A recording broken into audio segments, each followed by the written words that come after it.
খুতবা দেওয়ার সুযোগ হচ্ছে, এটা আমার জীবনে একটা ইতিহাস বইটি, আলহামদুলিল্লাহ। সম্মানিত দিনী ভাই, শুধুমাত্র কোরআন এবং সহিহ হাদিস থেকে কিছু কথা আলোচনা করতে হবে, এটা অবশ্যই এই খুতবারও একটা অংশ। ইসলাম যদি যুক্তিতে চলত, তাহলে আজকের দিনের কাহিনীটা চিন্তা করেন। সেটা কি? আজকের দিনের কাহিনী কি? আজকের দিনে এই যে সালাতের পরে মানুষরা চলে যাচ্ছে, শয়তান তাদেরকে নিয়ে যাচ্ছে, তাতে কোনো সন্দেহ নেই। ঈদ শেষ না হতে শয়তান নিয়ে যাচ্ছে।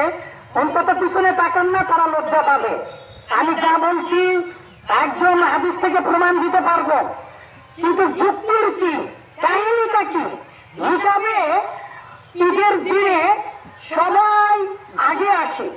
প্রত্যেক সালাতে খুতবা দিতে হয় আগে। জুমার দিনের খুতবা আগে দিতে হয় না? ঈদের দিনে খুতবাটা পরে কেন? পৃথিবীর কোন যুক্তি দিয়ে আপনি নাগাল পাবেন? পৃথিবীর কোন যুক্তি চলবে না। পৃথিবীর কোন যুক্তি চলবে না। এটার নাম ইসলাম। ইসলাম তো এখানেই ধরা খেয়ে যেত। প্রত্যেক সমাবেত স্থানে আগে খুতবা দিতে হয়। জুমার দিনে আগে খুতবা দিতে হয় না, কিন্তু ইসলামের